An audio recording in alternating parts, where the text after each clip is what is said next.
Hi, everyone. I'm Ashleigh Banfield, and this is Drop Dead Serious. Back in 2023, I spent a whole lot of time in Boston, specifically a few of the areas that surround Boston. And let me tell you, I was not on vacation. When I heard the news about Anna Walshe, I knew there was a story that wasn't being told. It was a story that was being hidden from the public, because nobody dies the way Anna Walshe died without a whole lot of planning and a deep sense of cunning, methodical strategizing, and a heart of pure evil. Let me take you back to where I was standing in the deep winter months of 2023. It was the kind of case that made national headlines. Anna Walshe, a glamorous wife and mother of three, missing on New Year's Day. And before I go any further, you should know that Anna has never been found. There are no witnesses, per se, to this crime. None with beating hearts, anyway. And most troubling of all, there's no body for the medical examiner to poke and prod and come up with hard evidence for the prosecutors. But there is so much more. Like a damning trail of Google searches and surveillance video that is so disturbing, so methodical. It almost seemed like a director was calling the action and might at any moment yell, "Cut." But this is not fiction. This is the real story of Anna Walshe, a successful real estate executive who vanished without a trace, and the husband that prosecutors say planned her murder down to the minute. And trust me, it is the kind of story that stays with you, because what Anna's husband, Brian Walshe, allegedly Googled just might haunt you and might have you checking your partner's search history online. Because it is never good when somebody looks for 10 ways to dispose of a dead body if you really need to. End quote. I have the full list of everything that police say Brian Walshe searched for, and I'm going to get to that in just a moment. But the timeline in this case may be even more damning. Because while Brian Walshe was allegedly Googling how to dispose of a dead body if you really need to, Anna Walshe, his wife, was supposed to be 30,000 feet in the air, headed to Washington, D.C. for work.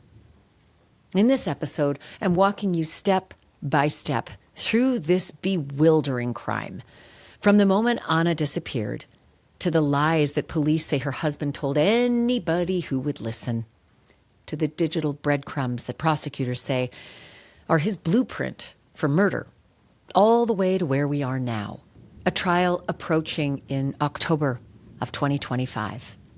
And I should just let you know that there is a thunderstorm while I am recording this, so you just may hear rumblings of thunder and maybe the pitter-patter of rain as well. Kind of adds to the whole, eerie sadness of this entire story. And wait for it. As this legal drama continues to unfold, an unlikely character has emerged from our true crime past. None other than former Massachusetts State Trooper Michael Proctor. Yep, that Michael Proctor. It does sound familiar, doesn't it? He's the same lead investigator at the center of the Karen Reed explosive murder case. Michael Proctor was also involved in the Anna Walshe investigation. So, yeah, this is kind of giving Groundhog Day. But let's start right from the beginning. Anna Walshe was last seen in Cohasset, Massachusetts, early in the morning of January 1st, 2023, right after New Year's Eve, a dinner that she was actually hosting at home with a friend and her husband, Brian Walshe, just the three of them. Anna was supposed to catch an early flight to Washington, D.C. the next morning for work. She worked in D.C. during the week, a rising star in real estate who regularly commuted from Massachusetts and spent weekends at home with her husband, Brian, and their three young sons. Anna had a plane ticket booked for January 1st, and though we didn't know it then, Anna never made it to the airport. Anna never even left the house. By January 4th, 4 days into the new year, Anna's employer raised the alarm because Anna was a no-show in D.C., and that was not like her. They called the police, asked for a wellness check, and that's when the search for Anna Walshe really began. Cohasset police went to the Walshes' home, for a wellness check. But Brian Walshe was cool as a cucumber. Nothing wrong here. He told the officers his wife had left early in the morning, around 6 a.m. on New Year's Day. He said she'd taken an Uber or a Lyft, something, to the airport, and that she was fine, that she just left 4 days ago, gone. Let me just stop you for a minute. I'm a mom. I have 2 boys, right? And I've traveled for work as well. But there is no mother that I know of, and certainly not me, that would ever leave her little boys, some of them still on the bottle, and not check in at least, 100 times a day? Okay, realistically, once or twice per day. A mom who is traveling for work checks in, calls home, says good morning to the kids, maybe good evening or good night to the kids. But 4 days? No word from your commuting wife with 3 little boys at home? Absolute horse shit. So yeah, red flag.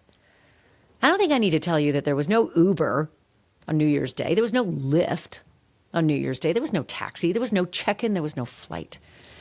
In fact, there was no digital trail of Anna Walshe leaving that house at all that day. Of course, in the investigation, police pinged her phone. And they discovered that Anna Walshe's phone stayed at the home all through New Year's Day and all the way until January 2nd, in fact. And on January 2nd, something weird happened. Anna Walshe's phone suddenly went dark. No calls, no text messages, no movement, just utter silence. But Brian Walshe, his phone wasn't silent. He was busy. Police say Brian Walshe was very busy. In fact, super busy, Googling some of the most disturbing questions we have ever seen tied to a missing persons case. And as you imagine that it is his dead wife we are talking about, the mother of his 3 kids, disturbing doesn't even begin to cover this. But before I get to those searches, I want to say something. I want to thank you personally for supporting this channel. We have been growing and growing, and I could not do that without you, and I can't do it without my sponsors either. And I do want to talk to you for a second about one of the companies that I have partnered with, American Financing. What if you could delay your next 2 mortgage payments? That's right. Just imagine putting those 2 payments into your pocket and finally getting a little breathing room. It is possible when you call American Financing. If you're feeling stretched by everyday expenses like groceries and gas, the bills piling up, you are not alone. Most Americans are putting these expenses on credit cards, and there doesn't seem to be a way out. But American Financing can show you how to use your home equity to pay off that debt. You can call American Financing today before you get to a point where you can't make those payments. Their salary-based mortgage consultants are helping homeowners just like you restructure their loans and consolidate debt, all without upfront fees. And their customers are saving an average of $800 a month. That's like a $10,000 raise. It's fast and it's simple, and it could save you and your budget this summer. So call now before it's too late.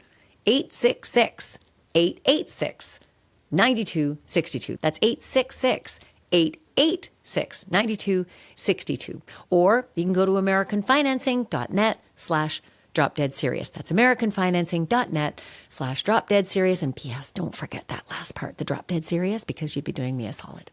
Okay, back to the Anna Walshe story and that husband of hers, Brian Walshe. Let me walk you through just some of what the investigators say Brian was searching for. And keep in mind, this is all before Anna was even considered, quote unquote, missing. So January 1st, early morning. How long before a body starts to smell? How to stop a body from decomposing? How to embalm a body? 10 ways to dispose of a dead body if you really need to. How long for someone to be missing to inherit? And can you throw away body parts? And yeah, I'm kind of floored with those searches, but that was just the start. There was more later that same morning. Like, what does formaldehyde do? How long does DNA last? Can identification be made on partial remains? Dismemberment and the best ways to dispose of a body. How to clean blood from a wood floor. Luminol to detect blood. What happens when you put body parts in ammonia? Is it better to throw crime scene clothes away or wash them? If you have your jaw off the floor, and if you've been counting all of those searches that I just outlined, that's 14. 14 separate searches in less than 9 hours. And it turns out these searches were all made on an iPad that belonged to Brian and Anna's own child. So, yeah, borrow your kid's iPad to search for ways to dismember and dispose of their mommy, if you believe the police and the evidence. But January 2nd, the day Anna's phone finally shut off, Brian's phone was very much on, and he was back on the move. He went to Home Goods, and he bought 3 rugs. And then police say he made even more sickening Google searches, like hacksaw, best tool to dismember.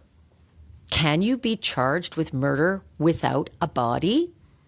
Rate of decomposition in plastic versus the woods. Can baking soda make a body smell good? Then came a trip to Home Depot, where police say they saw Brian Walshe on video buying $450 worth of cleaning supplies. Prosecutors say that Brian paid for these items with cash. But lucky for police, surveillance video saw him do it. He's right there on camera, wearing a face mask and rubber gloves, pushing a loaded shopping cart, topping over with mops and tarps and tape, a Tyvek suit with boot covers, buckets, goggles, baking soda, and even a hatchet. Brian Walshe was caught on surveillance camera. Not just then, but again, later that evening, removing the gloves and the mask, all alone on a dark street. And the next day, on January 3rd, prosecutors say Brian Walshe made 3 separate stops at 3 different apartment complexes. And at each apartment complex, surveillance footage shows him heading for the dumpsters and dumping heavy garbage bags into the bins, dragging them, hoisting them, and struggling under their weight. We all now know what was likely inside those garbage bags, but I'll get to that in a moment. And what police actually found in some of those bags. I'm going to get to that too. Because what Brian Walshe did on January 4th, the day that police showed up at his house for that welfare check, was just as suspicious. He went to TJ Maxx, he went to Home Goods, and he went to Lowe's. He bought towels, bath mats, men's clothes, squeegees, and a brand new trash can. And later on, when officers arrived at his home for the wellness check for Anna, police noticed Brian's Volvo. It was parked in the driveway, and the back seats were folded down. And there was a plastic liner that had been spread out, covering the entire cargo area. Like I mentioned at the top of this episode, Brian had told the police that Anna had flown to D.C. days earlier. But detectives could already tell. Something wasn't right. Something was just off about Brian Walshe. By January 5th, one day after police had come to his house, Brian's story was already falling apart. Investigators checked his Volvo again, and this time, the plastic liner was gone. Wouldn't you know it? Those seats were still folded down, but the carpet under the plastic liner, fresh vacuum streaks, as if somebody had just tried to clean something up and fast. And then came the real break in the case.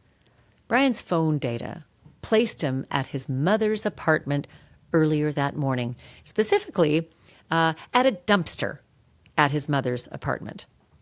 And while all the trash that he allegedly dumped at the apartment complexes in the days prior had already gone to the incinerator, which was really awful for the police, right? Everything was gone. All of those heavy garbage bags that he had struggled to throw on video into these dumpsters all went through incinerators.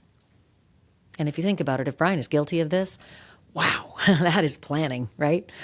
Find the apartments that have dumpsters that are collected and go to an incinerator. And soon, right? But the trash at his mom's apartment, yeah, maybe this one wasn't planned. That had not gone to an incinerator. It was still there. And police found a trove of evidence in it. They secured the dumpster right away. And when they opened that dumpster up, they found 10 separate trash bags with really, really damning evidence inside. Let me list some of it out for you, shall we? Blood-soaked towels, rags, gloves, cleaning supplies, a damaged carpet, a woman's dress, a black jacket, a pair of hunter boots, a pair of slippers, a Prada purse, and a COVID vaccination card belonging to, you guessed it, Anna Walshe. And I need not tell you that those items of clothing, women's clothing, found in the dumpster amid the bloody towels and rugs. There are photos of Anna Walshe wearing those things. And the Prada purse, yeah, Anna had one just like it. They also found part of a necklace, and it was the same necklace that Anna was known to wear and was photographed in dozens of pictures wearing it. And most telling of all, there was a Tyvek suit in that trash. The same type that Brian was seen on surveillance video purchasing. And that Tyvek suit, it had Anna's DNA all over the outside of the sleeves. And on the inside of the suit, you know, the person who might be wearing it, yep, Brian Walshe's DNA and Anna's DNA. All of it discovered inside that suit. Even the pair of slippers had both Brian's DNA and Anna's DNA on them. On top of that, the carpet and the rugs had enormous bloodstains and traces of baking soda, the same substance that Brian had bought in bulk, and the same substance police say he'd Googled. Does it help in the cover-up of a murder? My words. When investigators sent the recovered items to the Massachusetts State Crime Lab, the results confirmed what they had already suspected. The blood found on the rugs, in the basement, and even on the Tyvek suit, all matched Anna Walshe's DNA. So this wasn't just a missing persons case anymore. This looked a whole lot more like a murder. The evidence was physical, and it was specific, and it was damning. And when they searched the Walshe home, what they found next was pretty damn chilling. Again, especially when you think this is the mother of Brian Walshe's 3 little children. There was blood in the basement, a broken knife with blood on it, a second knife nearby, a tarp, just like the ones Brian bought at Home Depot. But no Anna. And finding Anna herself proved to be more than police bargained for. Every digital breadcrumb that investigators looked for came up empty. Of course, there were no records of an Uber trip or a Lyft trip or a taxi. There was no flight taken, no credit card activity. Anna's phone hadn't sent a single text or made a single call. It was as if she simply vanished before she even stepped out of her own house. And according to prosecutors, that's because she never did step out of her own house. She left that house in pieces. They believe that Anna Walshe was killed in her own home in that basement sometime in the early hours of January 1st after that dinner with the friend and her husband celebrating New Year's Eve. And they believe that her husband, Brian, had already made up his mind to do it days before. Because while the world was counting down to the new year, counting down to 2023, police say Brian Walshe was making a very different plan for the new year. But let's rewind to December 27th, 2022. That's just 5 days before Anna vanished. Brian Walshe allegedly Googled this question: what's the best state for divorce for a man? Prosecutors say that one search about a man trying to divorce a woman was the first red flag in this case. And when you stack it next to the other searches that came afterwards about decomposition, dismemberment, and inheritance, their theory is a simple one. Brian didn't want a divorce. He wanted Anna gone. And they say that's exactly what he did. Now, if you're thinking this seems all too calculating, it is just too bold, it's too evil for a guy with, no criminal background, you might want to rethink this. Because Brian Walshe has quite a story. He has quite a history. One full of fraud and forgery and deception and crime. Back in 2016, Brian Walshe was involved in an elaborate art fraud scheme, one that included forged Andy Warhol paintings, imitations of Warhol paintings, especially the famous Shadows series. Walshe listed them on eBay, claiming that they were authentic, one-of-a-kind originals from his personal collection. In reality, they'd been stolen from a family friend in South Korea. A buyer in Los Angeles paid $80,000 for the paintings. The paintings arrived looking convincing at first glance. But when the buyer removed the frames, that's when the red flags came up. And they were major red flags. There were no authentication stamps from the Andy Warhol Foundation. The staples, those looked brand new. And the canvases, they didn't match the photos that Walshe had posted online. The buyer quickly realized that he'd been duped, and he tried to contact Brian Walshe about it. But Brian Walshe dodged the phone calls, wouldn't you know it. He delayed his responses, and he offered excuse after excuse. And when the buyer finally demanded a refund, Brian Walshe ghosted him, just stopped responding altogether. So, Natch, that's when the feds stepped in, and they arrested Brian Walshe in 2018. And interestingly, that same year, Brian was also accused of forging a will and trying to take over his late father's estate, even though his father had reportedly disowned him. According to affidavits from family members and friends, Brian had previously stolen hundreds of thousands of dollars from his own father and had even been described as, quote, a sociopath, end quote, and, quote, capable of just about anything, end quote. As for the art fraud, prosecutors say Walshe didn't just sell one set of fakes. He tried to pass off multiple fake Andy Warhol paintings to unsuspecting buyers. But in April 2021, Brian Walshe pleaded guilty to wire fraud, interstate transportation for a scheme to defraud, and unlawful monetary transaction. In fact, and this is rich, at the time of Anna's disappearance, Brian Walshe was actually awaiting sentencing on those crimes and was stuck in home confinement.